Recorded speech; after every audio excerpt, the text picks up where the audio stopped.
Le Seigneur soit avec vous. Et avec votre esprit. Évangile de Jésus-Christ selon saint Luc. Gloire à toi, Seigneur.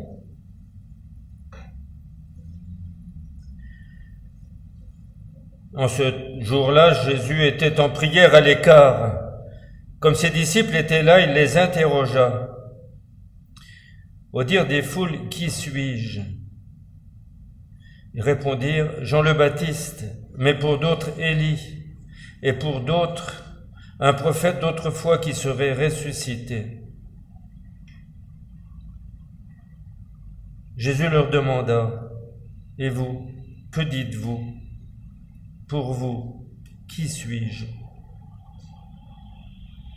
Alors Pierre prit la parole et dit, le Christ, le Messie de Dieu.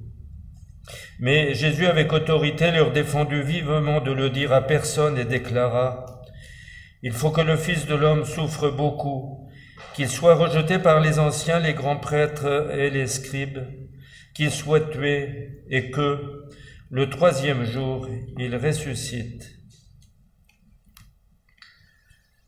Acclamons la parole de Dieu. Louange à toi, Seigneur Jésus.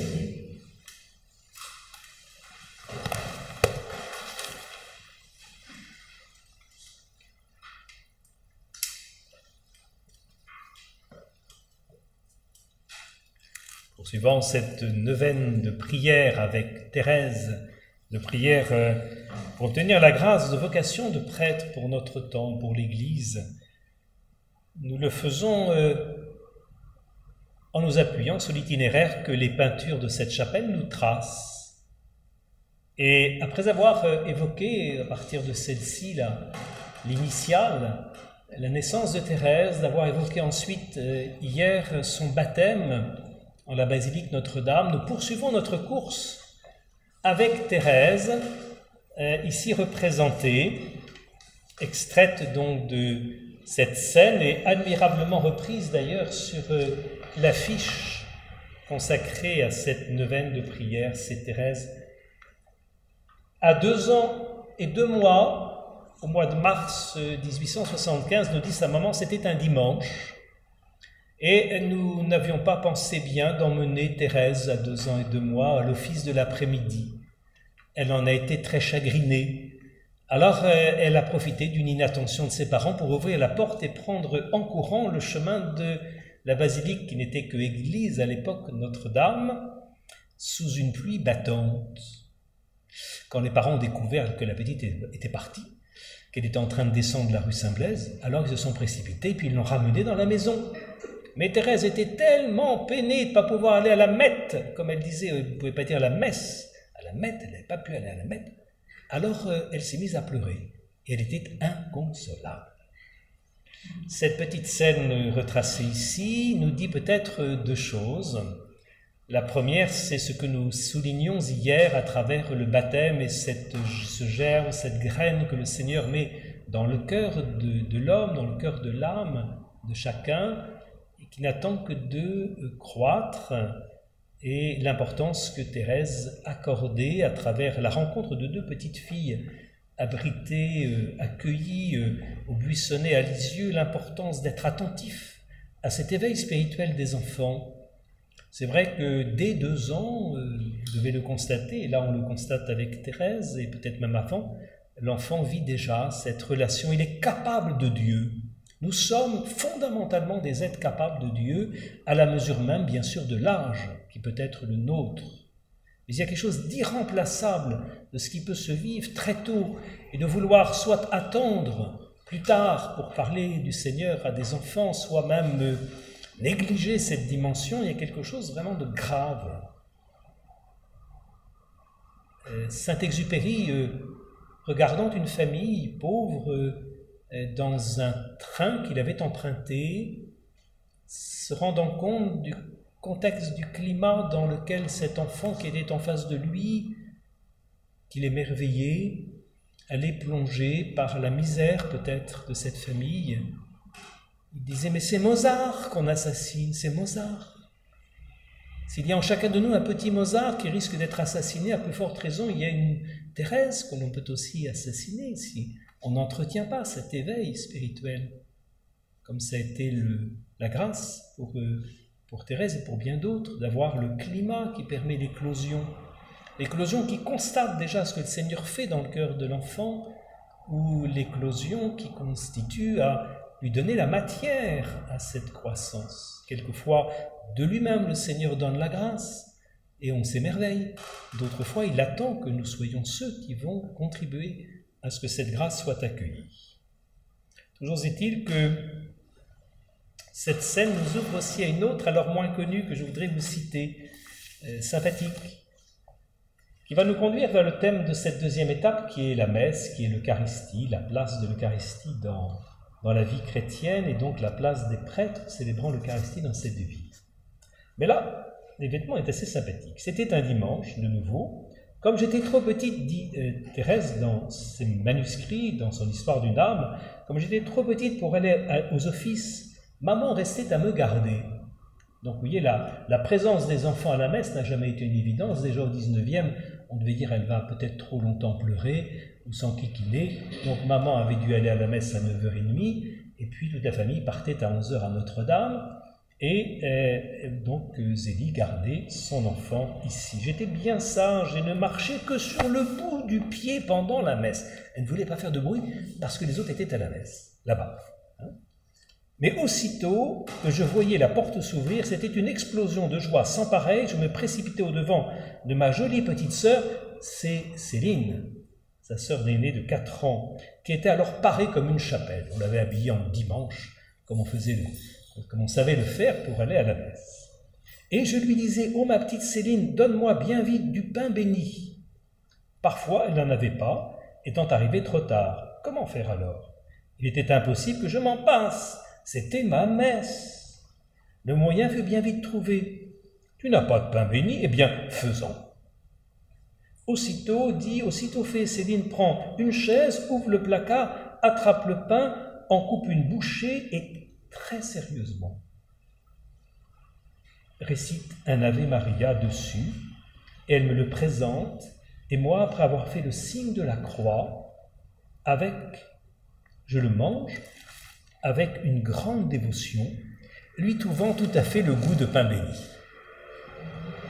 Je trouve ça très très joli, hein? C'est-à-dire, voilà une petite enfant qui veut se relier à la communauté, qui veut se relier à la communion, qu'elle ne peut pas encore d'ailleurs pratiquer, elle est trop petite, elle n'a pas fait sa première communion. Alors elle s'appuie sur cette médiation du pain béni et de celle qui, rentrant de l'église, va lui apporter ce prolongement finalement de la célébration. Elle est très triste que Céline n'ait pas aujourd'hui pu obtenir du pain béni. Ben faisons. Et elle a cette conscience qu'avec une âme d'enfant, Céline, elle est capable de bénir le pain. Et elle le prend parce qu'elle lui trouve d'ailleurs le goût de pain béni, ce pain tiré dans le placard. C'est un grand petit témoignage d'enfants, hein, qui nous renvoie à cette belle mission aujourd'hui portée par beaucoup de laïcs qui ont cette mission d'aller porter aux personnes malades ou âgées cette Eucharistie qu'ils ne peuvent pas recevoir au sein de la communauté, mais que la communauté vient rejoindre et la leur donner. Tout ceci, évidemment, prépare l'importance du moment pour Thérèse de sa propre communion. Nous en avons un récit très beau de cette journée, je ne dis pas essentielle, mais quasi essentielle pour elle. C'est au fond la 3e grande étape de la miséricorde du Seigneur qui se donne à Thérèse. Et parlant de cette communion qu'elle a faite à 11 ans, c'était au mois de mai 84, j'oublie le jour, elle nous en dit très peu de choses. Elle dit il y a des choses pardon, que je retrouve la citation, il y a de ces choses qui perdent leur parfum dès qu'elles sont exposées à l'air. Donc il y a une part de ces souvenirs qu'elle entend garder pour elle, pour ne pas qu'ils soient altérés. Mais elle nous dit cependant, ce fut le premier baiser de Jésus à mon âme. Et à cette marque d'amour, elle dit au Christ, je me donne à vous pour toujours.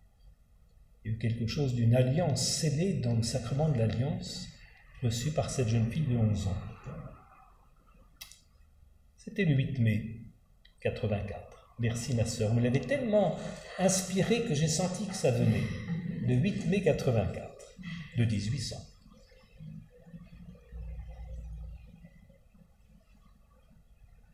On comprend alors que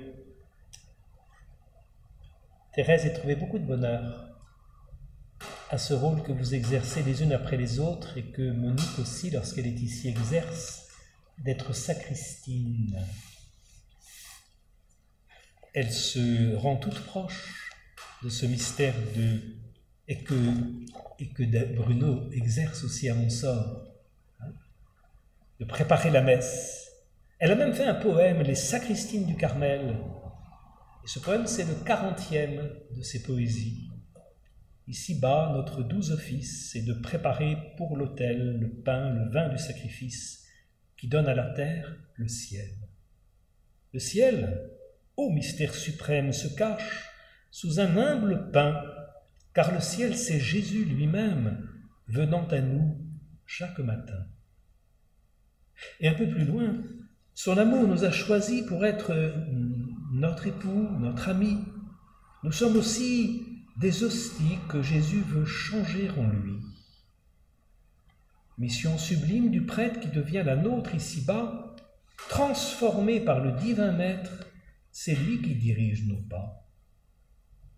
Notre bonheur et notre gloire, c'est de travailler pour Jésus. Son beau ciel, voilà le ciboire que nous voulons combler d'élus. Ce serait ne pas aller jusqu'au terme de ce mystère de l'Eucharistie que de croire que ce qui se vit dans cette Eucharistie serait la première épiclèse, l'invocation sur le pain pour qu'il devienne le corps et le sang du Christ.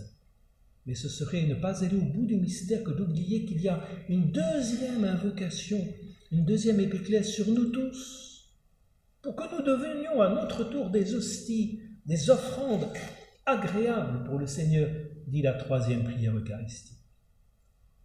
Sainte Élisabeth de la Trinité était très sensible à cet appel à devenir agréable offrande, à devenir Eucharistie pour le Christ, à devenir ce ciboire rempli de toutes les hosties que nous sommes, devenant le véritable sacrifice de l'Eucharistie.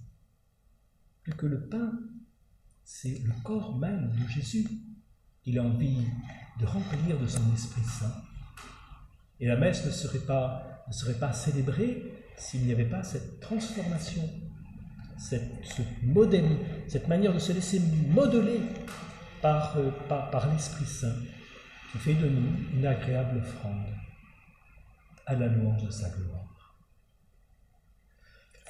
Voilà, au terme de cette évocation, nous voyons combien l'attrait de Dieu qui faisait courir Thérèse petite fille est resté un trait assez dominant de sa vie. Elle l'avait reçu de son papa qui déjà, étant étant jeune homme, avait cette prière: Seigneur, attire-nous, nous courons à l'odeur de tes parfums.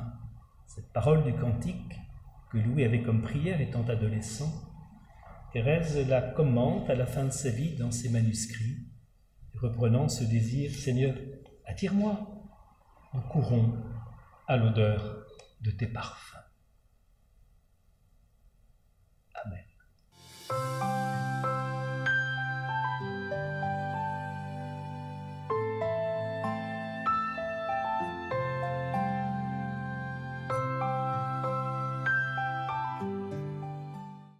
Merci à vous pour avoir regardé la vidéo. Voici d'autres vidéos produites pour le Sanctuaire d'Alençon. Et pour rien manquer à notre actualité, abonnez-vous juste ici.